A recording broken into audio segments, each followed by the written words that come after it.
একটা কবিতার গল্প, কবিতা বলতেছি। এটা আমারই কবিতা, আমি নিজেই বানিয়েছি।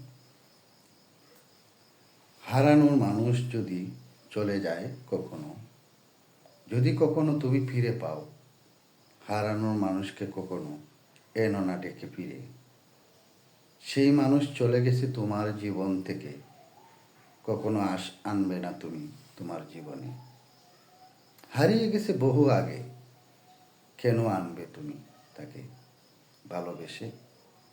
যেদিন চলে গেছিল তোমাকে ছেড়ে, সেদিন কি বলেছিল আমি যাব হারিয়ে তোমার কাছ থেকে অনেক দূরে? ভালোবাসা যদি অমূল্য হয় তার কাছে, কখনো যাবা না মূল্য দিতে তুমি তাকে নিয়ে আসতে। ভালোবাসা পবিত্র হয়, ভালোবাসা অপমান নয়। ভালোবাসতে জানবেন, ভালোবাসা দিতেও শিখবেন। ভালোবাসার জন্য অনেক মানুষ আছে সংসার ছেড়ে দেয় ভালোবাসার মানুষের জন্য। পৃথিবীতে এমনই লুকিয়েই আছে।